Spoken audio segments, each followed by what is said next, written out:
Derek Carr has struggled, why would you not look? And with how, honestly, how inferior this Titans offense is, unless Derrick Henry channels his, 2020 or early 2021 self pre-foot injury, because he hasn't looked all that great this season, despite some, I won't even say tough matchups against the Giants, sure, against Buffalo, but unless he can channel his former self and just annihilate this defensive line for the Raiders, I think it's going to be a close, probably low-scoring game, and Josh Jacobs gets a ton of carries against the run defense in Tennessee that has struggled mightily through the first 2 weeks. All right, let's get into the muck and the mud. Let's just get into one of the grossest games between two of the worst teams on the slate. Texans at the Bears. Ugh, you have a 40.5 total here. At one point, it was like 39, okay? The Bears totals, game totals, actual game totals this year, 37 and 29. All right, the 29 was that weird monsoon type game at Soldier Field. But they've scored 19 and 10 points. All right. The Texans have scored 20 points and 9 points. And one of those was against a Colts team that's just lost right now. 40 total points, 25 total points. Darnell Mooney literally has 4 yards on the season for the Chicago Bears. All right. 4 yards. Cole Kmet doesn't have a catch. This team offensively inept. Yeah, bad weather, and then you face the Packers. I get it. But all in all, 40.5 is a low total. You tell me in the comments, how do we rely on these teams? How do we envision these teams scoring points with Davis Mills and Justin Fields and Brandon Cooks being the only competent offensive player on this team unless Damian Pierce comes up hot? I don't know. I couldn't tell you. So I'm going to go under 40.5 here. Not one of my favorite games, but you can get the 40.5 at minus 115 on FanDuel. That's the best line out there that you're going to get. Jaguars at Chargers. All right, here's a fun one. Jaguars are third right now in pass defense DVOA. I mentioned this last week that it was kind of deceiving seeing what Carson Wentz did to them in week one, because Carson Wentz was dropping dimes. The coverage was actually very tight for Jacksonville, particularly in those throws in the end zone that he dropped into, I think it was Dotson and Curtis Samuel. And then last week, they shut out the Indianapolis Colts. Of course, Colts have problems of their own, but he shut them out in this game. Woof. All right, so now you're looking at the Jags, who have a strong pass rush. They've been solid in run defense DVOA. They're fourth, third in pass defense DVOA. And then Justin Herbert is dealing with fractured rib cartilage. Applaud the man for stepping up and throwing darts, okay, at the end of that Chiefs game and helping us cover the 4.5 more than anything else. But did you see him? He malfunctioned. His brain shut off when he could have run. He could have crawled for that first down untouched and probably gotten out of the stadium without being touched. But he just threw the ball into the ground because he was in so much pain. That's my assumption, at least. Otherwise, why would you do that? I think Jacksonville's a good team. And if you don't want to take the +7, right? If you don't want to take the 7 here, you could consider taking them to win their division at +300. There's no more Urban Meyer. Doug Peterson is a good coach. Despite all the shit we gave him in Philly, he's still a good coach. All right. And we're seeing that materialize in Jacksonville through the first 2 weeks. He's a good coach. They can easily win this division. Okay. They're 3-1 still. And I think they can keep this game close. Plus, the Chargers aren't a team to necessarily shy away from one-score games either. So if I'm taking either side, I'm going to take the 7 with the Jaguars, especially if Justin Herbert, who's day-to-day, doesn't play, then you're definitely going to want the +7. Sure, Chase Daniel gets paid $1 million every time he takes a snap, highest paid backup in league history, but he's no Justin Herbert, not even close.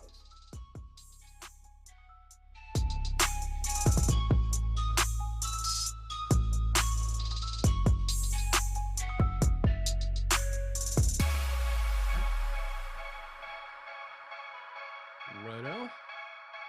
So what do we got? Just 2 lineups we're waiting for? Yeah. Giants and the Cards.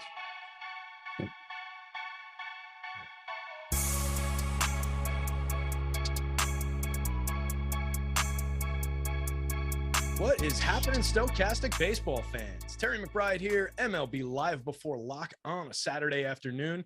I was up at the Yankee game this afternoon. You guys didn't miss anything if you didn't watch it. Oh, you missed a great Yankees-Red Sox game and the Yankees victory with some drama in the end, but you didn't miss an Aaron Judge home run, if that's what you're looking for. I'm here with my pal Gundacker. We're going to break down the entire main slate tonight. We're going to go game by game like we do on these Saturday shows, even though it's live before lock, so we'll take you through everything. Hit the like, the subscribe, all that fun stuff. But before we get into that, Gun, how you doing, buddy? How's your Saturday going? year. So far so good. Nice little, nothing like starting a day off with a Yankee dub over the Red Sox. Would have been nicer if a first base umpire understood the assignment, but he didn't. But it is what it is. What it is. Yeah. Know the spot in history, and maybe don't make that call on the check swing. But that's all right. From where I was sitting, I didn't have a great angle on whether he went around or not. But you said he went. But I take your word. Come on. But yeah, you can't call that. Come on. But yeah, great game. Rizzo knocked it out right after that. I was up and out of my seat and down the steps before that ball landed. I just knew that was gone, and I had to get going so that I could be here for this, for all you guys. So for that effort, for me jumping on the D train early, hit the like button, hit the subscribe button. It helps us out, helps you guys know when we go live, get all the different words for our offers, our giveaways, our promos. Make sure you subscribe so you get the notifications when we go live. You're still playing MLB DFS, so make sure that when you're going over to the site, check out everything for the night slates on DK. Everything is 100% free. If you're playing those 9:45, late night 3-gamer, 2-gamer type slates, it's a great way to get your bankroll built, because those are a little bit easier to win. We don't talk about that enough. Those are smaller contests. They get a little wacky. They get a little weird, but you can get a good shot at winning those. And if you're using our tools and our content, forget it. That's a great leg up on the field. So jump in there. Those are all free the rest of the season. We got about 2 weeks left. We'll talk about Odd Shopper, our great sponsor, our sister site, in a little bit. There's 2 S's in the middle. If you're looking to make some bets, I encourage you to go over to Odd Shopper right now while we're talking this through. But we'll get a good dive into Odd Shopper a little bit later on. We've got a promo code for you guys, all that fun stuff. But Gun, we've got a really ugly slate of baseball to talk about here. Give me the overview. I haven't probably spent quite as much time with the slate this afternoon as you have been moving around, but what are you seeing from a general, 50,000 foot view type of sense on this one? So like yesterday was one of those Coors coagulated ownership spots where I was like, I'm just going to fade the full stack of Coors. And we have these juggernaut offenses like the Blue Jays, the Yankees, the list was a list. Today, we don't really have as many alternatives and pivots. So we kind of have to make a stronger decision on whether we want to be at Coors or not. Right now, I think I will. And then, even though the results weren't there, yesterday was a better pitching slate pre-flop. And today we are dealing with Kershaw against the Cardinals, lefties against Cardinals with, their short leash, Framber Valdez, Yu Darvish and Coors. Like it's getting really thin really fast. So it's one of those shallow pitching slate pools, and you might have to get a little freaky with your stacks here if you want to differentiate yourself. Yeah, I think this looks like one where hitting is going to be probably paramount, but landing on the right one of these kind of pitching options is going to be so key. And hopefully you land on the right one that's a little bit lower owned than the field. And this is the kind of night where you see something wacky, like a Glenn Otto throws 8 innings and 9 strikeouts against the Guardians or something, and rockets past everybody at 0.1% ownership. We'll probably see something like that tonight. That's where we turn around and win it with bats, hopefully. Did you see the top 4 FanDuel pitching pitchers last night? Dean Creamer. That blew my mind when I saw that. Yeah, that's the kind of performance I'm thinking we'll see again tonight. They had a stat on the board at the stadium today. The Orioles in the last 3 games leading up to today have used 1 relief pitcher in all 3 games, and it was to get only 1 out. And that's been against the Astros for 2 of them, right? Yeah. Also? And I think one of them was against the Tigers. It was that one you can understand. Maybe Jordan Lyles. Yeah, that's right. Yeah, game of his life. But, yeah, whew, man. Yeah, they have been pitching the lights out, which is not exactly their reputation down there. So that was weird. But this should be an interesting one. I think this would probably be a day where the Astros get off the old schneid, and that's our first game up. So we can kind of dive right in. Great transition here, and let's talk about this one. We've got Framber Valdez going for the Astros. We all know, very talented pitcher in terms of real life results. Can find some strikeouts from time to time. Excellent at keeping the ball in the yard. He's going up against Mike Baumann, 5,300 on DK, 55 on FanDuel. Not much of a projection on Baumann. I don't know is this going to be a bullpen type of a setup? Yeah, that's what I assumed, but I didn't have time to look in. So talk to me about Framber here. Are you going to any shares of him? Yeah, so I mean, if you're just putting talented pitchers on the table, Framber Valdez arguably at the top there. with the Kershaws and the Darvishes, Gilberts, and Joe Ryans of the slate. But much like these other top pitchers, the matchup isn't warm and fuzzy, at least on the surface. I will say the Orioles do have a below league average WRC plus against lefties on the season, so that should make you feel a little bit better. But on these tougher slates, sometimes I just over roster good pitchers, and I think Valdez is one of the best pitchers through and through on this slate. We're giving him a 23% chance of being a top 2 pitcher on the DraftKings slate. That's right there with Joe Ryan and Clayton Kershaw. So the probability is on his side, and he is coming in as one of my top 2 pitchers. A little bit of a Gundacker spot, but like I said, I do prefer this Orioles lineup more so against righties. So yes on Valdez. And then in terms of the Orioles pitching, Ballman is an opener for Spencer Watkins. Oh, it is Watkins. Okay. Yeah. So any reason to look at Watkins for I don't have the price in front of me on DK or anything for like an SP2 DK, anything like that? No, he's actually more expensive than Bowman, and that makes sense. He has a 13.7% strikeout rate against the Astros, and I just can't do it. I mean, regardless of what we've seen in the last couple of days, and I think we've said it each of the last few days, and it's true again today, I'm just going to go right back to the Astros. I just don't care what has happened. It's been weird. It's been inexplicable, but yeah, I'm going to go back there and definitely not facing the caliber of pitcher, even that they've rolled out the last 2 days. What about the Orioles bats against Fromber? Because he's drawing some attention, and you were saying, maybe a little bit of a Scumbacker spot. I'll push back on that just a little bit, because I don't love attacking Fromber Valdez and his negative 3.5 degree average launch angle, his 1.20% home run rate. He's just really good at keeping the ball in the yard, doesn't get blown up all that much. So how much of the Orioles are you looking to get to? They're completely unowned. Yeah, they're the lowest owned stack on the board, and that's what I'm saying. With Coors being as high owned as it is, I'll take a couple shares there if things go south.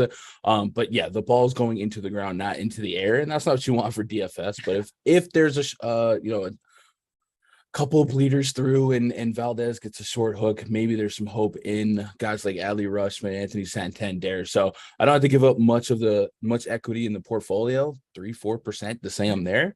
And it's one of the bigger leverage spots against the pitcher, and it's just the lowest owned stack with a couple of clickable names, but 100% in 20 or less lineups not getting there because of Valdez's ground ball rate.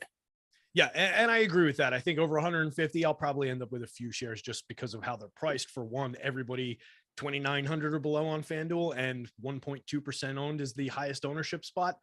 That's actually feeling a little bit stronger now. I think I might be getting there a little bit more now that I'm looking at that and thinking that part of it through. They're more expensive on DK, but equally unowned. You get some multi-position on a Ramon Urias. You get a lot of speed. If we're hitting the ball on the ground, we want some speed, and we've got a lot of speed in Jorge Mateo, leading the American League in stolen bases, only 3,400, 1% on DK, 2,100 shortstop, and 0.9% owned on FanDuel. So a couple offbeat type of bats, but maybe they help you get there.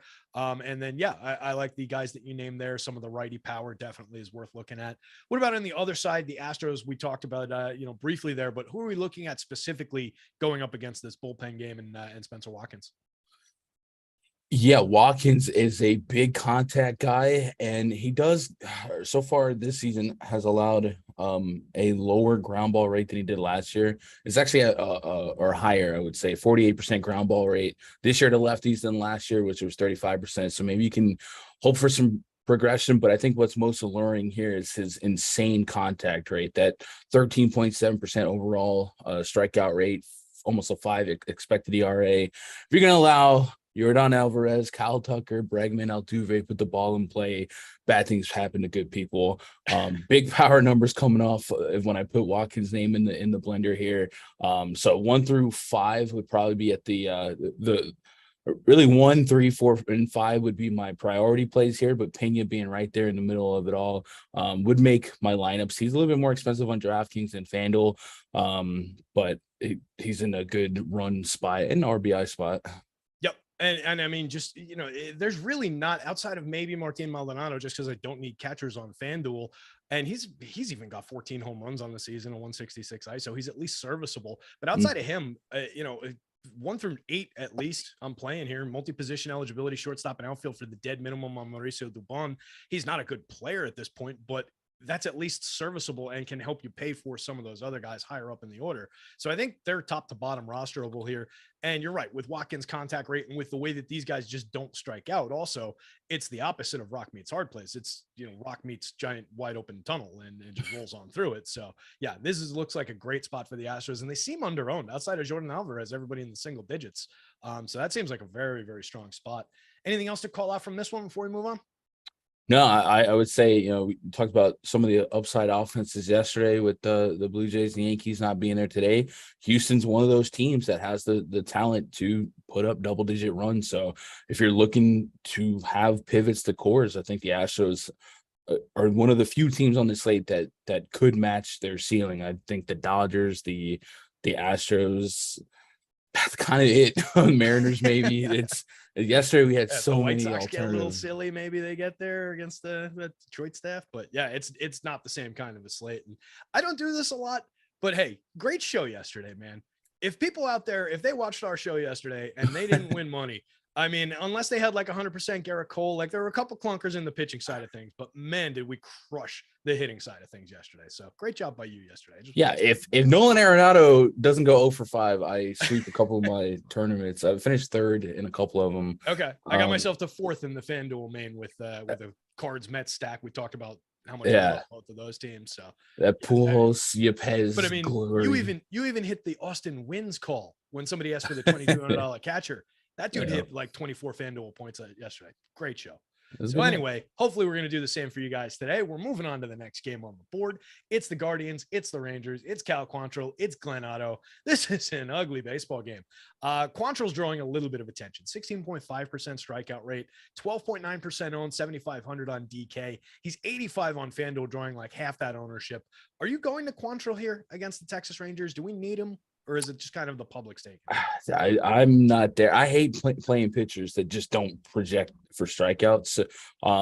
Even against bad teams, right? I still believe bad hitting beats bad pitching. And Cal Quantrill has a 16.5% K rate. So I know there's a couple guys in this Rangers lineup with 35, 40% K rates, but I tend to lean on the side of them being more likely to make contact against a low swing and miss pitcher. So I'm not here on either pitcher really. And so jumping ahead a little bit, at the same exact price for 7,500, you can have Alex Cobb on that DK slate. How many lineups would you have to build before you clicked on Quantrill over Alex Cobb for the same price? If I did, it would likely be more of a FanDuel click too. Just because you're more likely to eat 6 innings. Yeah. Right. Yeah. So that's DK. They're the same price. Cobb is drawing lower ownership. Quantrill's 2.9% higher. I find that baffling. So we'll see how that one shakes out, but I think that's a really, really weird little spot on the DK side of things. What about Otto going up on the hill for the Rangers here? I'm not getting any of him. Similar kind of a low end pitcher. Yeah, expected ERA over 5, strikeout rate under 18%. Guardians not a strikeout team anyway. I just don't see a ceiling worth getting to that could break a slate on Otto here. Yeah. So let's talk bats. These guys, both sides getting some attention, but nothing crazy. On the FanDuel slate, the Rangers actually going pretty low owned, 5% is the high end. On DK, a little bit more than that. And then on the Guardian side of things, you're getting a little bit of attention around Jose Ramirez, obviously, but some of the other guys trickling up toward 10% or so on the DK slate. And then they're a little bit more popular than that on FanDuel. How much of both of these teams are you going to have against two clunky pitchers?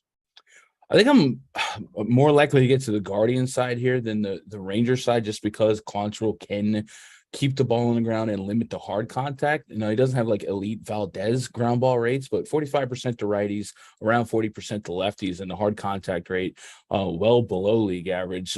And on the road, 0.79 home run per 9. So it's one of those, he might be a serviceable real life pitcher, eat some innings and get out. Whereas the Rangers, the Guardians feel like a more fun stack for DFS purposes, because you got a real great lane of hit for average.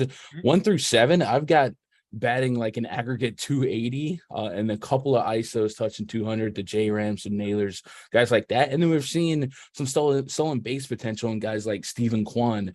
The AL Central is the Guardians have an 8-game lead on the AL Central. So they're probably going to win it, but a couple more wins to put it on ice.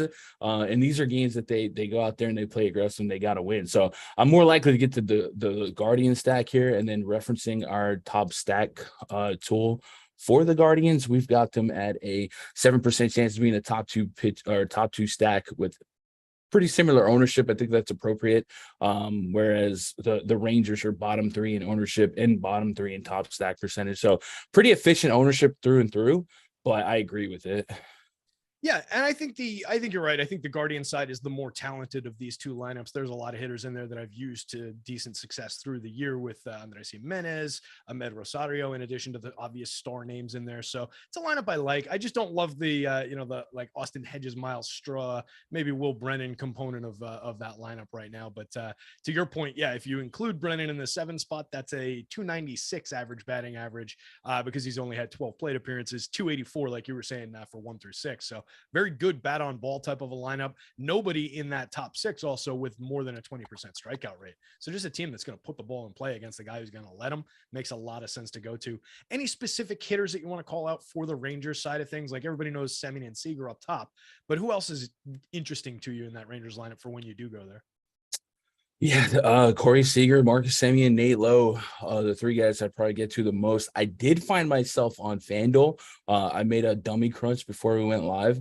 And one of my highest owned C/1B on FanDuel was Jonah Heim. And it's because he's $100 above min and batting cleanup. Not a bad spot, especially in front of Josh Young, who's showing a little bit of pop. He's allowed me to glue together some of my cores with a decent pitcher.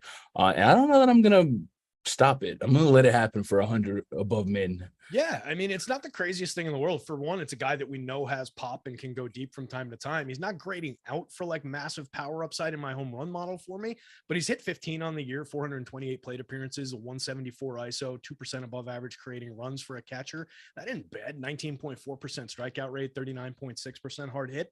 I can get on board with that. If he's hitting cleanup for 2,100 on the FanDuel slate, makes some sense. Young was the guy that I was thinking of. He's premium prospects finding his way in the 5 spot there and still very cheap, particularly on actually both sites, but particularly on DK, 2,400 on both sites. So that 2,400 makes a lot of things work at third base on DK as well. So they're interesting, but yeah, I agree. The Guardian side, probably the stronger team out of these two. Let's take a quick look. We'll move on to the Tigers and the White Sox. And then after this, we're going to take care of a quick piece of business because we got to stay on track. Chris is producing today. We got to stay on track. All right. We've got the Tigers. We've got Drew Hutchison on the hill. We've got Davis Martin going for the White Sox. Any love for either one of these pitchers? We know righties against the Tigers tend to do fairly well. Does that lead you to any shares of Davis Martin? Any love for Drew Hutchison? I think so. I mean, we have seen some really crazy games lately. And all year long, we've seen some crazy games from righties against the Tigers. So it's a little bit appealing. And I do think Davis Martin's one of those guys that profiled better as a strikeout pitcher in the minor than we've seen in the majors yet. 16% K rate in the major league level, but in the minors, we've got 77 innings with almost 100 strikeouts. He's at 99. So maybe we meet in the middle somewhere, and a matchup against the Tigers, and they're 72 WRC plus against righties, they're 1-4 K rate. Maybe this is a spot where 6K Davis Martin is that milli maker type play if you want to eat a chalky core stack and kind of maybe make it a little bit more unique with a guy like Martin. So I'm a little bit more open to it than I ever am, but I think it's just because of how yucky pitching is today. We did see him go 85 pitches against this Tigers team 7 days ago. 19 fantasy points, I'll take that at 6K on DK, and he did give us a quality start as well. So I'm more open to Martin than I probably would have been this time a month ago. Yeah, or even like if he was on the slate last night or something. Yeah, it's just for me, it's kind of almost just a product of the slate. Just with all these options, it just makes sense to include him middle of the board projection wise for me. And it's not a spot where I went in and like tweaked his innings or anything like that, which probably needs it in my model, and that would probably give him even a little bit more edge there. So yeah, it's an interesting enough spot. What about the bats though in this one? The White Sox side is definitely the more talented roster, drawing a little bit of ownership attention. I'll definitely be involved with the White Sox, but I'm not sure if I want to go to the same levels as the Fields. And maybe it's just a little bit me where they've just let me down so many times this year that I'm just hesitating to go there, even against this fairly soft spot. How much White Sox are you getting with them drawing some attention? Usually when I end up on White Sox, it's specifically because they're facing a lefty. That's not the case. Drew Hutchison, as bad as Drew Hutchison is in terms of strikeouts, 15% K rate, keeps the ball on the ground against righties, 48% this year and last year, and has always been fairly good at keeping the ball in the yard as well. He does weird things to my home run model. I don't know if he does that for you, but last year 1.1% over only 21 and a third, and then 2.85% home run rate over 96 innings this year. Not terrible. It's not the total gas can for home runs that you might think. Yeah, the only side that he struggles with is lefties, and there's only a couple lefties that I would target for power. I guess Gavin Sheets would be at the top of the list, so maybe a one-off or a handcuff spot, and it would be Gavin Sheets and maybe a Moncada or something like that. Moncada back, by the way. Mm-hmm. Yeah. Switch hitter Moncada hitting second there behind superstar Elvis Andrus, everybody's favorite. And then, Abreu, Jimenez, I'll play those guys against basically anybody, but they are right-handed, so they will have, maybe a little bit of a worse situation going into the matchup. But definitely guys we can get to. I think I will end up under the field on most of these bats on the White Sox side, though. What about Tigers? Everybody fairly low owned outside of Javi Baez, who's 3,900 at this point on DK, 2,600 with MPE on FanDuel, drawing 20% ownership on FanDuel. Everybody else in the single digits. Are you going to any Javi Baez as a one-off, and then are you going to any full Tigers stacks or secondary Tiger stacks? Man, if getting Freddie Freeman, okay. If fading one of the worst teams in baseball is how we get different, then I can I can sign up for that. I've kind of talked myself into Davis Martin. I don't know how I feel about this. One thing I would say about Martin, and I'll go back to the Tigers, is he has a swinging strike rate at 12%. Usually that's going to coincide with a near 20+% K rate. So I'm kind of believing in some progression for him. But as far as the logistics of stacking the Tigers here, there's not a whole lot to like. Javi Baez, like you said, maybe a Kill Badu if he doesn't find those strikeout rates, but very little ISO to get excited for. And it's just a bad team. So I'm probably going to undercut the field massively, if not be all the way out, if that ownership, stays at a top 5, top 6 level. Yeah, it's just not a spot I can get excited about all that much. They haven't even been like that weird frisky Tigers team from last year that was really good after like May, whatever it was. They've just been flat bad outside of a couple spots. I do like the idea that I can have 4 different players in the 2000s to low 2000s with multi-position eligibility on FanDuel. I mean, that's a little bit helpful, and they're not all that popular on the FanDuel slate. They're a little less popular outside of Javi. So maybe begrudgingly a few more shares than I want will trickle in on a slate like this, but it's just not a spot that really pops for me. So it's not one I'm going to go to all that often. Anything else to call out before I knock out a piece of business? No, I think we had a super chat. Maybe we should knock out. Yeah, I've been not doing well with paying attention to the chat, but let me see here. Eric Child, our buddy Eric Child, regular. We appreciate you, Eric. Thank you for the $10 there, $9.99. Would a Guardians Padres stack be too chalky, even in a higher dollar, smaller field? I'm thinking of going Bubic at pitcher to be different since that is a dreadful Mariners lineup. So what do you think of Bubic at pitcher with a Guardians Padres in a high dollar, small field term? So he actually followed up on that with would I go Davis Martin instead? Man, I guess without Julio Rodriguez, the Mariners lineup is always just going to feel a lot flatter, and rightfully so. But it's still I still believe in most of the talent on that team. So I'm fine there. I don't want to pitch against it, especially a guy like Chris Bubic. He just doesn't have a lot of redeeming qualities in his metrics. Me personally, if I was in a 1v1 between him and Davis Mills, I probably lean Mills. But as far as chalkiness, I did mention our free tool of the day is the ownership projections. So you can actually just pull that up and sort each team and just kind of find out where the ownership is on the Padres. And it's going to be the obvious guys, the Sotos, the Machados, Cronenworth. So maybe you can mix and match that with some of the lesser owned guys, the guys in the teens, maybe the Bells and the Nolas to differentiate a little bit. But I don't think it's going to be that.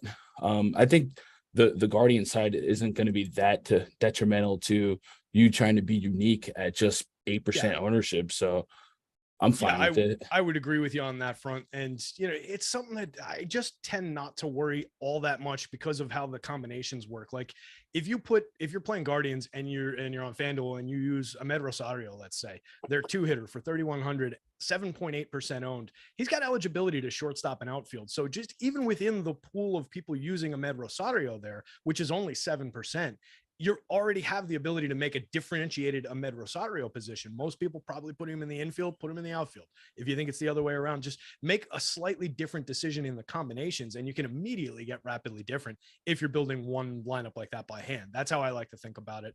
A guy like Oscar Gonzalez, 5.8% owned, sitting with 9 home runs, a 165 ISO, 17% better than average, creating runs for 2,500, hitting 5th. That's a reasonably good player to put into a stack in that kind of a format. So hopefully that answers that question. And that leads into something that I was thinking about, since these tournament sizes for a day like today are significantly smaller than what we typically see. And I'll let you get your word in just a sec. Do you change your strategy at all, Gun, for like a tournament field that's half the size, a third the size than we normally see?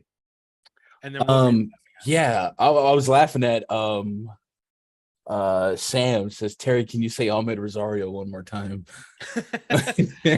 Ahmed Rosario. There we go. Even when I think about it, I can even work in the rolled R's that you're supposed to do. Rosario. But yeah, no, I do change my approach for smaller field tournaments, meaning I don't have to get as crazy to beat 1,000 people as I do to beat 80,000 people. Right. Last night. So last night with my 25 entry max on FanDuel versus the 150 portfolio, I had just 3 pitchers in those lineups. It was Cole, Ohtani, and someone else that is escaping my mind right now. I think Giolito. Whereas in the big field tournaments, you got to be a little bit more creative to be more unique. And we're finding the more and more I play showdowns, sometimes uniqueness is like more EV than just the lineup itself. So it's the only thing I care about in showdowns. Exactly. I've been doing that with football showdowns, just sorting by the 1 in X formula that I come up with, the result of that, taking out everything that's less than 1 in 5,000 and just recrunching until I'm at that level. And that's when I start filtering for like actual, like, how I would normally sort lineups. And it's made a huge difference. I mean, get unique in those. So I'm Absolutely. with you. Yeah, no, I definitely changed my approach in the smaller field, and naturally so. I think that's you don't have to play Davis Martin in a single entry to beat 80 people, but you might think about him if you're playing that 100 entry $333 one, which was probably the tournament he was talking about on FanDuel. 100 entries. You don't have to get all that weird to be unique in that. Everybody could play the same exact teams and pitchers, and you could still have fairly unique lineup combinations. So Poe Degen Stoner, Indica or Sativa? I'll field this one. Sativa, always Sativa for me. I am a more of a fan of Sativas. Indicas just make me sleepy, but usually I get what I end up with from my guy over here, even though stuff is legal in Jersey, is a nice little hybrid blend that leans a little indica and makes me sleepy. Anyway, Chris is probably in the background shaking his head at the weed talk and wondering why I haven't read any of these promos that I threatened a couple minutes ago. So let's do that real quick. Promo code MLB Live. If you guys want to get into Stokastic, get behind the scenes, get into all the tools, the content, all these different things that are behind the paywall, use promo code MLB Live. All one word, all caps if you're a new subscriber. That's going to get you 50% off your first week of a weekly plan. That can be the MLB plan if you're still just playing MLB slates. I recommend using that on the Platinum plan, guys. Check it out. We've got NFL tomorrow. We've got baseball today. We've got NBA and hockey coming up. You're going to want to have the Platinum plan because that's the one that includes everything, every damn thing that we produce for every single sport that we cover. And that it's, it's those sports. It's NASCAR, NHL's coming back as well. Tennis, golf, you name it, we're covering it if they have a DFS slate for it. So check out the Platinum plan, get 50% off your first week if you're a new subscriber. Promo code MLB Live, all caps, all one word. This doesn't include Fantasy Cruncher. That's always going to be a paid add-on to our subscriptions, and it's got to be added after the free week is, or the 50% discounted week is up. We can't tie those together, unfortunately. We're brought to you by Odds Shopper, our pals, our sister site, the great site for sports betting to find the best bets and the best places to make them. There's 2 S's in the middle of Odds Shopper. It's also linked from the top of Stokastic if you're already over on the site checking out the different free ownership projections. Jump up to Odds Shopper. If you got a bet in mind, Odds Shopper is going to help you find the best place to make it. If you don't have a bet in mind, Odds Shopper is going to help you find a great bet to make and the best place to make it. It uses the same proprietary data that we use to make the DFS projections at the site. It's got expected win percentage percentages, ROIs included. We have Parlay Builder on there for optimized parlays. It's got an arbitrage tool for guaranteed risk-free bets. It is a killer site. Odd Shopper, 2 S's in the middle. Go check it out, oddshopper.com. Gun, back to our business. The game on deck here is, let's see, the Angels. Angels going up against the Minnesota Twins. The Angels will Reed Detmers, who Yankee Stadium today credited for being the only pitcher in the league so far this year to pitch a complete game no-hitter, but they called him Ryan Detmers on the scoreboards. Unfortunate for Reed Detmers. He comes in at 7,200, 20% owned on DK, 8,000, 10% on FanDuel. Joe Ryan answering back for the Twins, 8,000 on DK, 30% popular, 99 on FanDuel, only drawing 13% ownership. I think out of all 4 of those, my favorite spot might be the Joe Ryan 9,900, 13% owned. Am I crazy for that? No, I think I'm with you. My initial crunch, I saw a lot of Ryan, a lot of Logan Gilbert, kind of mid-tier guys. So I'm with you there, especially on DK, AK. Just seems like such a soft landing for such an incredibly high strikeout opportunity, with leadoff Luis Rengifo having the lowest K rate on the team at 18.5% against righties since beginning of last year. Everyone else, aggregate of almost 1 in 4 Ks. So we're talking, I got, is this right? Trout his K rate is a lot higher than I thought it was. Ford's up there, Matt Tice, first round overall pick, Mickey Moniak is pushing 40% for me. So this is a high strikeout opportunity for a guy like Joe Ryan and his 24.6% K rate. I'm with you. I think this might be the highest ceiling spot on the slate. Yeah, I think that's a really solid spot. You're paying up on the FanDuel slate at 99 to get there, but you're offsetting some of that ownership. If he was cheaper, he'd be drawing, DK levels of ownership. So I think that makes a ton of sense. What about Detmers? Are you going to any shares of him? He's drawing some attention to 22.4% strikeout rate. But I think out of the 2 of them, I trust Ryan a little bit more, and I think there's more upside in Ryan. I definitely trust Ryan more, but Detmers is a guy that if you only paid attention to it the first half of his season, he's probably somebody different now than he was for you at the beginning of the season. He's certainly shown, I think he got sent down, and when he came back up, he started showing a little bit more swing and miss, and he was going nuts in the minors with strikeouts. And if you look at his last, I guess since June of game logs and just focus on swing and strike rate, there's only been 3 games since July 8th where he had a single-digit swing and strike rate. So his swing and miss ability is there. So I guess if we're just playing range of outcomes on a slate like this, it's not the craziest click against a depleted Twins lineup that falls off a cliff pretty quick. It's not my favorite click on the slate, but I understand it if we're just trying to maybe make more of our core stacks more unique with pitchers that make sense if you really look between the lines. Yeah, I think it's one of those. It's like I understand it a little bit more than I know than I think I'm going to get it. Maybe that I'm going to get to it. I think I'd rather have it be a little bit more sneaky too. Like that 8,000 price is drawing 10% on FanDuel, 7,200 drawing 20% on DK. If it was more the 10% DK kind of a play, I think I'd be a little bit more interested. The single digits FanDuel play, I'll have a little bit, but not much. What about bats in this one? We know that there are 2 primetime bats in the Angels lineup, and then a lot of. We've got the Twins.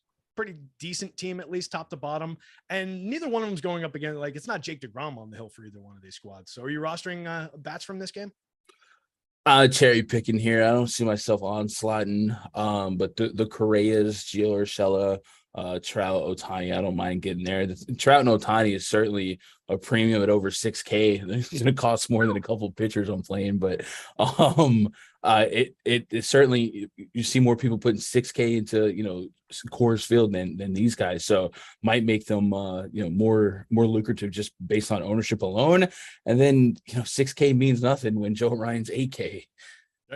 Right. Yeah, absolutely. There's some of these pitcher prices, and we've been talking about it for, if not the whole season, at least the second half of the season, with the way they've done pitching and pricing. You can play basically whatever you want. Even with Coors on the slate, you can get to a lot of these combinations. You can get to Trout and Ohtani. You could probably get to Trout, Ohtani, plus some Coors bats, plus a decent pitcher on this slate if you really put your mind to it. It wouldn't shock me. And I'm with you on the Twins side of things. Jose Miranda, Carlos Correa, some of those guys, Gary Sanchez. Gary hitting 5th is always I'll bring him up every time until the heat death of the sun or his retirement. If he's hitting 5th, 3,200 on DK, where you have to play a catcher, 48% hard hit rate, 13.4% barrels, 14 home runs and 433 plate appearances. It hasn't translated into the power upside that we've seen from him in the past in terms of home runs, but I mean, that is some premium contact out of a catcher. So I'll always go to Gary if I need a catcher. Fortunately, I play on FanDuel where I don't need to do that. Let's move on. We'll talk about the Mariners with Logan Gilbert on the mound going up against the Royals with Chris Bubic, who we talked about a minute ago. I think we're both in agreement. We don't really want to go to Bubic.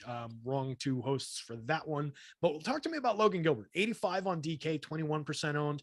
And another spot, kind of like the last one with Ryan, 10-2 on FanDuel, drawing only 5% ownership. Do you like the Gilbert play here?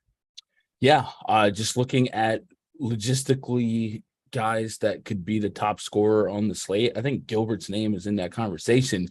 On the DraftKings slate, he's dropped 30 or more fantasy points in 3 of his last 4 outings. Detroit, the White Sox, and the Angels, matchups he should have dominated, but this Royals lineup has an upside of 4 strikeouts. Only Vinny Pasquantino and Nicky Lopez have sub 20% K rates against righties since the beginning of last year.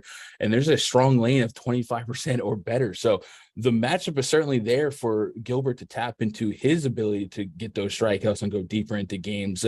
I think the Royals are one of those strikeouts with a little bit of pesky talent that can backfire. So maybe insurance it if you're getting overly invested in Gilbert. The Melendez, Bobby Witt, Salvi, Pasquantino would be the guys at the top of that list for me. But I think if you just got your sights set on ceiling range of outcomes, Gilbert should be in your player pool.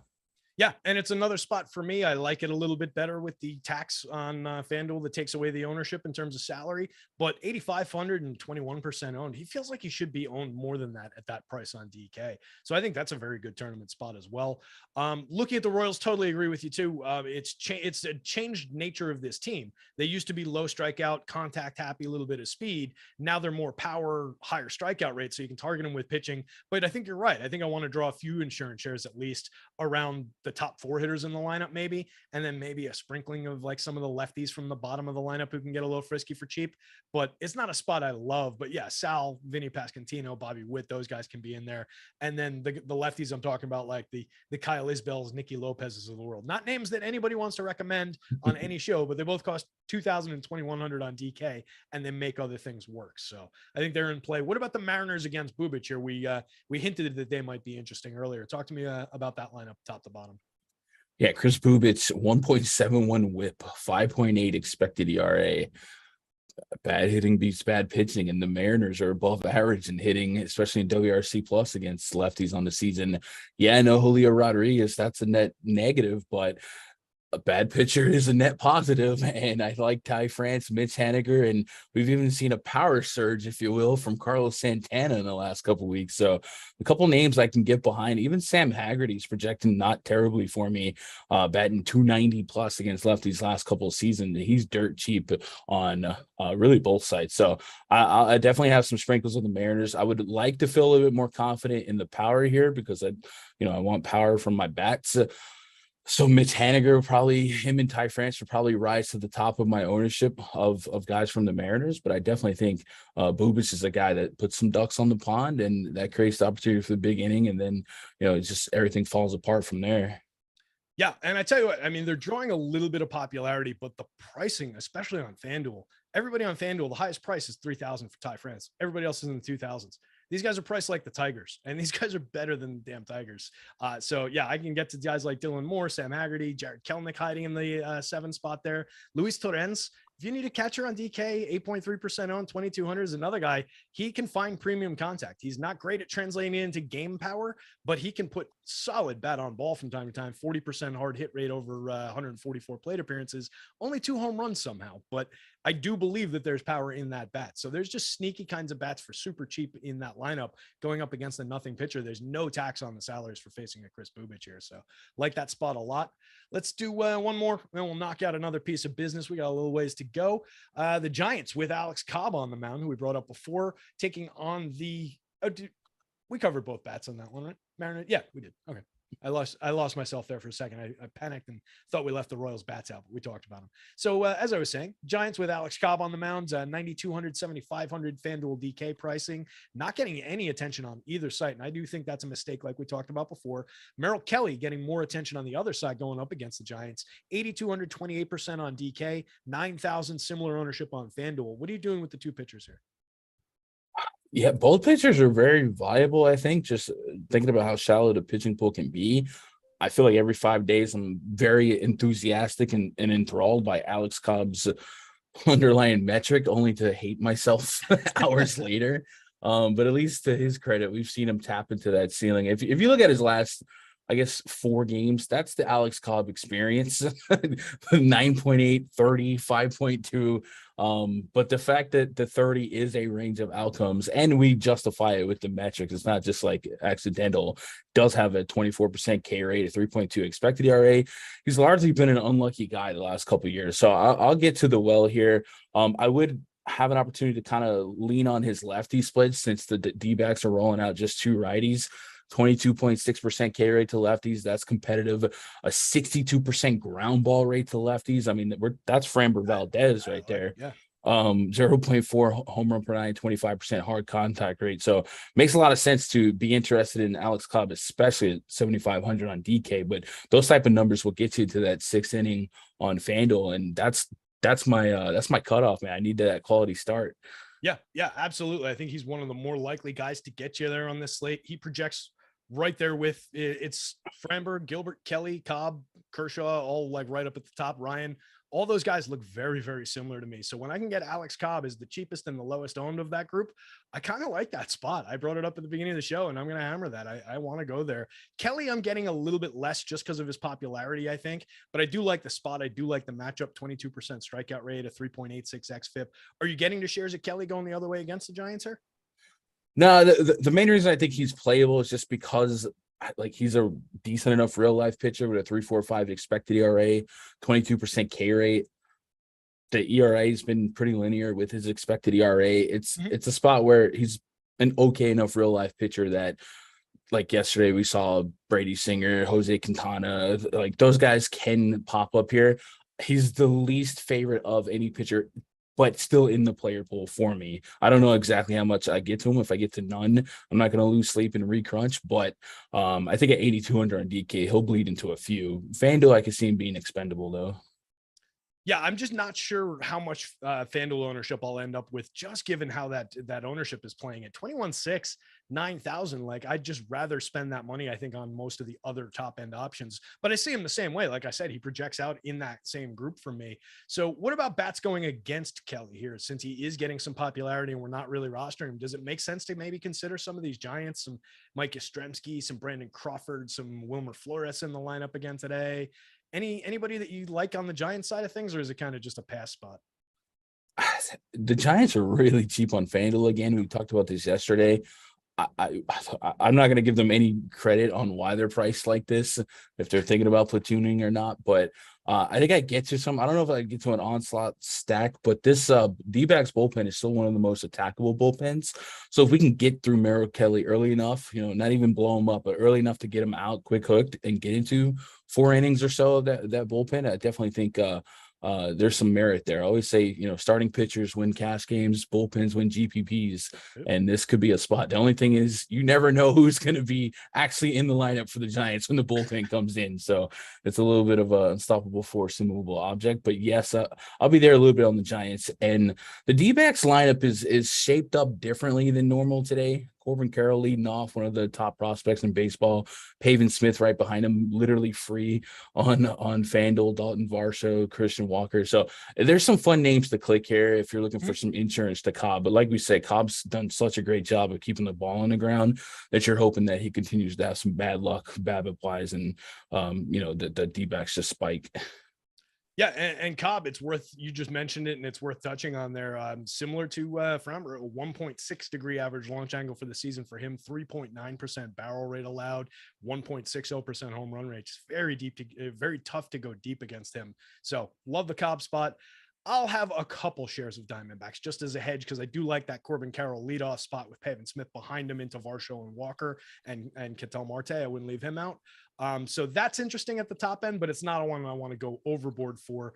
And the Giants, I'll just kind of take where I get. It's interesting. Giants 8-hitter today, Ford Proctor, yet another creative player just dropped in. Like that sounds like a name that just belongs on that team. It sounds like a law firm. Ford. It does. It also, yeah, the firm of Vossler, Slater, Proctor, and Bart. Doesn't that just sound like a law firm? The bottom four there. We made partner. Let's go. Merrill Kelly. That's, oh my God. All right, let's talk real quick about the primetime promo, gang.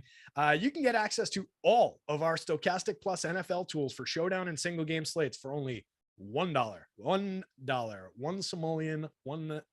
Not bad. Click the link in the video description below. Use the promo code PRIMETIME, all one word, PRIMETIME, all caps, at the checkout to get 1 week of NFL primetime package for, say it with me, Gun. Was that $1? You didn't say it with me. $1. I wasn't $1. $1, Bob. I thought we were going to hit it. I did. This includes access to all the premium content and tools for NFL DFS that we have to offer for showdown and single game slates, including player projections, ownership projections, top plays, lineup builder, and our expert Discord. This is valid only through September 29th. That's 5 more days. Note that Fantasy Cruncher is an add-on and is not included with this promo. Guys, out of everything we have over the past 2 or 3 weeks, we have just been destroying the showdown slates for football. Check this out. For $1, you cannot make a better investment this week. $1 promo code PRIMETIME gets you access to all the NFL showdown tools. Only 5 more days on that promo. Gun, let's talk about these last 2 baseball games. The Padres are in Coors Field. They're not really priced at Coors Field kind of prices. This is a pretty similar refrain. The Rockies on the other side, not really getting all that much attention. They're going up against Yu Darvish. He's 97 on both sides. He's drawing a little bit of attention for a Coors pitcher. Chad Kuhl on the other side, not drawing any love whatsoever, leading to a lot of Padres attention on the bat side of things.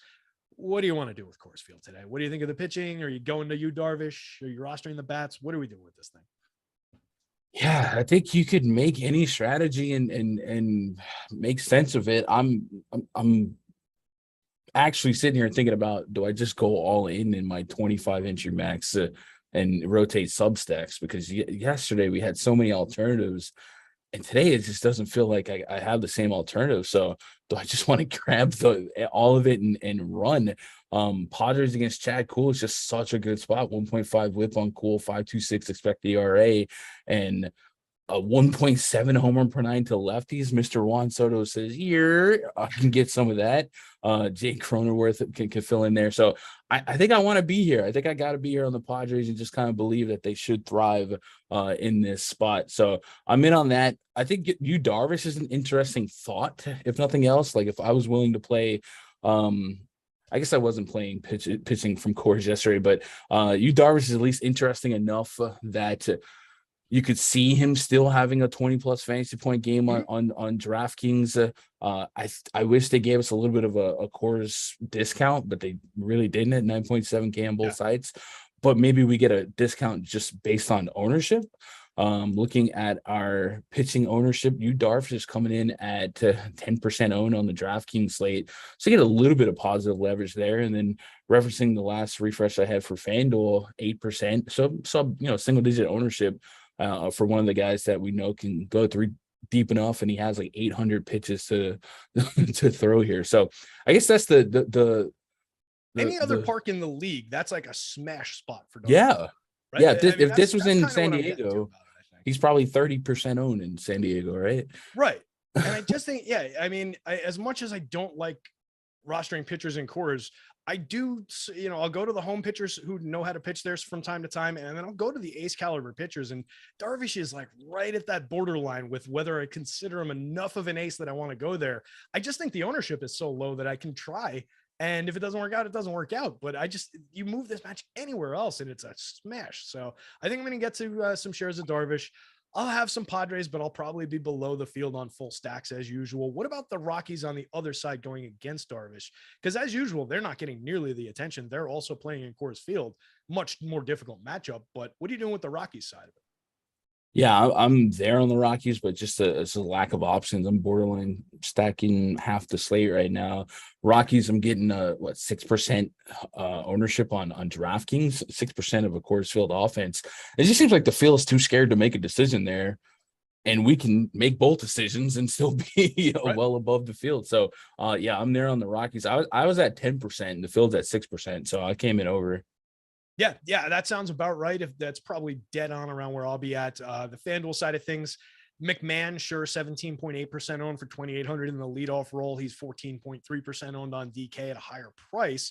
Nobody else really with concerning ownership on DK. Everybody's in the low single digits. On FanDuel, only Charlie Blackmon at 10%, and that's really not all that egregious. So definitely a spot I can consider, and it's been one I've been trying to win with anyway. I don't know that it's worked out for me, but they've been under-owned at home this year when the other teams are going way, way higher owned. So I think they're at least a little potentially frisky.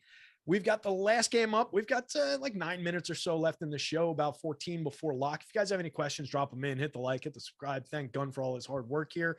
We'll talk about this last game, and then we'll look, see if there's any of those questions or anything. But we've got the Cards. Their lineup just came through. Albert Pujols hitting second again, despite getting to number 700 last night with a double down game. Not drawing any attention. 2,800 on DK, 2,700 on FanDuel. Figured I'd shout that out real quick. But we've got Jordan Montgomery, the lefty, going for the Cards against the brutal Dodgers lineup. And then Clayton Kershaw, the lefty superstar, answering back for the Dodgers against a team that has just been absolutely devastating left-handed pitching this year. So let's start with Kershaw. What are you doing with him at 20% ownership on DK, 12% ownership on FanDuel? I've kind of gone through the spiel the last couple of Dodgers slates where just the Dodgers are playing for nothing, and Dave Roberts has no incentive to run get these guys out there. I think Kershaw will end up more on DK than FanDuel just because I'm worried about that sixth inning. I'm also worried about the matchup. The Cardinals probably the best team against lefties in all of baseball. Not running to stack them against Kershaw, but I'm going to be there. We talked about the Blake Snell game the other night. I was there against Blake Snell, and there was no way I wasn't going to try to be there against Heaney yesterday. Yep. And that's what made it a super profitable night. So I just think that the mix of no reason to push him combined with bad matchup, I think Kershaw is more of a DK play for me, and I hope he gets, a good strikeout number in 5 innings. And I'm less enthralled on the FanDuel side. Yeah, I don't know how much of them I'll have at all on the FanDuel side of things, which is a weird thing to say about Clay Kershaw on a slate where we came into the show saying the pitching sucks on this slate. But it's just, I don't like tangling with that lineup. And yeah, it didn't work against Snell. It did work against Heaney. The Heaney spot paid for the Snell loss. And even if they get completely blanked by Kershaw tonight, it'll have paid for the Kershaw one. So I'm going to go right back to the well. I think I'm going to be over the field on Cards and under on Kershaw again here.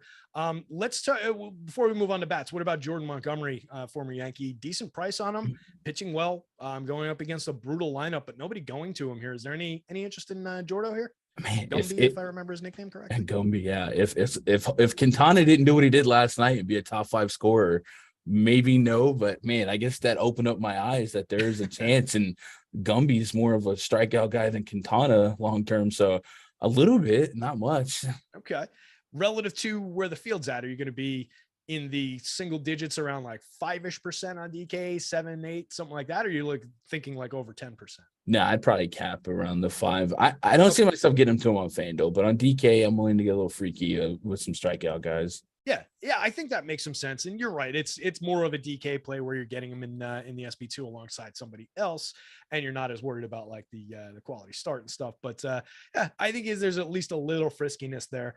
Talk to me about specific bats in that Cardinals lineup, since we do have it now. Tommy Edman, Albert Pujols, Goldschmidt, Arenado, fairly regular version of their current lineup. So what do you like in the Cards when you're going there? Yeah, as long as elite bullpen arm Hanser Alberto doesn't come in and shut down my stack, I'm hoping for some flop lag on Nolan Arenado. But really 1 through everything, 1 through 7, I can get behind. Kisner, the 8-hole catcher, I can do without. Newpart, probably only implied for a couple of bats against Kershaw, and then we tap into that bullpen. So I 1 through 6 would be the bulk of my concentration, with 2 through 5 being the guys I'm chasing for power. Yep. No disagreements here. It's a roster that I'll take, top to bottom, basically most days when I'm targeting it like this. But yeah, I really want to live in the, the top 5, and then Dylan Carlson, Paul DeJong can make their way into some lineups. Kenizer and Nootbaar a little bit fewer. If you're going to Dodgers bats against Montgomery here, who do you like from the Dodgers side of things? Again, fairly regular version of their recent lineups. Mookie Oh, Betts. actually, no, Freddie Freeman scratched. So Yeah. I got to correct that. I forgot. Yeah, so that gives us a 3-hole Will Smith, and that's fun. That's interesting. It's a really good lineup. I like it. Trace Thompson, who's always breaking my power model, goes from 7 to 6, so a little better spot. So yeah, I'm through and through on that lineup with Mookie, Trey Turner, Will Smith, and Trace Thompson probably be my favorite clicks. Okay. All right. I like that. And then everybody knows that I like going to the bottom end of that lineup with the $2,300 Cody Bellinger hiding down there. 201, 262, 376, 21% worse than average creating runs for the former MVP, 17 home runs, 14 stolen bases. That's what I care about. So I'll take that cheap when I can get it. It's not a spot I'm going to go overboard with, but a couple shares here and there can help win a tournament from time to time. So I think that's interesting. Let's see what we got in the chat the last couple of minutes here of the show. Gun, what's a sneaky stack for you today? What's the sneakiest stack that you're playing today? No site given. Oh man, looking at ownership, the Cardinals, right? I mean, that would have to be the answer, right? Yeah. Going up against Top, Ace Kershaw. I want to say they're the best team against lefties in WRC plus, right? So if you get that number at 3%, I know it's Kershaw, no disrespect, but they're really good. Their WRC plus against left-handed pitching is 142. That's best in baseball. The next best against lefties is 129. That's the Houston Astros. That's significantly lower. And then the best WRC plus in baseball against righties is 122 for these Dodgers and the New York Mets, both tied. So they're 20 points better than anybody against them against lefties is 20 points better than anybody against righties, and whatever that maths out to against lefties. So yeah, that is a killer spot for run creation. Yeah. Let's see. Dynamite. Shout out. I saw it in here a second ago. I got to give credit for this one. Orton's neckbeard. Dynamite Police Academy quote in there. Proctor, where is Proctor? Captain Harris. You've never seen Police Academy, have you? Which one? All of them. Yeah, I mean, I've seen them, but I was definitely a baby, so I can't. I was a Police Academy fan when I was a kid. I had it on. This is gonna make me sound old. VHS, and I had taped it off of network TV. So until I was like 12 or 13, I didn't know that there was cursing in that movie. I didn't know there were boobs in that movie. I didn't get any of the jokes, like the girl below the podium. Nothing. None of it was on the network TV cut. So. Anyway, that's more talk about Police Academy than anybody thought they were getting on this show. So what are you getting in terms of your top pitchers as you're getting lineups out of your sort and into your life here, Gun, in the last couple of minutes? What are you seeing in terms of percentages? Anything surprising you with what you're getting where you didn't think you'd be getting, et cetera, et cetera? Davis Martin. I'm an idiot for this, but I'm doing it. Right. So I just ran a 25 entry max crunch. Cobb and Joe Ryan 24%, Valdez 20, Gilbert 16, and Martin 16. So I'm aiming for the bushes with Davis Martin, and I'm gonna feel so dumb later tonight, but it's the Tigers, and he actually has some swing and miss ability. I do not hate that, especially based on that swinging strike rate in that matchup. I've only got, this is on FanDuel, he's coming up about 4% for me on the FanDuel slate. So I think that's maybe a little bit more tame, a little bit less, a little bit more risk averse with him. But I can see it. I can see the path to him finding a nice strikeout game there based on his swinging strike rate. So not totally crazy. What about a home run call? You got a home run call out there? Yeah. Let me resort the bomb detectors, see what the metrics like. Number one guy is Jordan Alvarez. Once I put Watkins in the blender, then Trout, Sean Bouchard. There's a name. That's definitely a name. Let me see. I don't even know what team he plays for. He plays for the Rockies. That's right. Okay. Right. Like I don't even know why. He's a 693 OPS. So I go off of batted ball data. So maybe he's a little bit unlucky with his batted ball, but he's up there. Yeah, small sample, I think, on him as well, right? He can't have that many plate appearances, doesn't he? 52 PAs. Yeah. Yeah, I do. He's the third highest guy on the Rockies on mine. So similar. Okay. I'm getting a yet another weird Kerry Carpenter number, and that's worked out each of the last two times. So Kerry Carpenter, I'll throw him out there. I'm also getting a nice number on Jose Miranda, who we touched on briefly as a Twins player who's playable today. So I'll throw those two guys out. With that, I'm going to round this out because I got to get some lineups in here. So we really appreciate you guys hanging out with us today. Make sure you take advantage of the primetime promo. Make sure you're going to Odd Shopper. Make sure you take advantage of the MLB Live promo. And tune in tomorrow. We've got a full block of football starting at 9 a.m. NFL First Look with Eitan and Adam into 10 a.m. NFL Deeper Dive. NFL Live Before Lock at 11:45. It's also 11:30 over on the Fantasy Football Channel, the live Q&A show with Nick Lepre. And then coming back for the Showdown show with me, Emac Jack and Nick at 7 o'clock. So full day of football tomorrow for all you guys. Gun, tell them where they can find you. Twitter, YouTube /Gundacker. There we go. Awesome job today, buddy. Everybody out there, good luck tonight. Go win some money.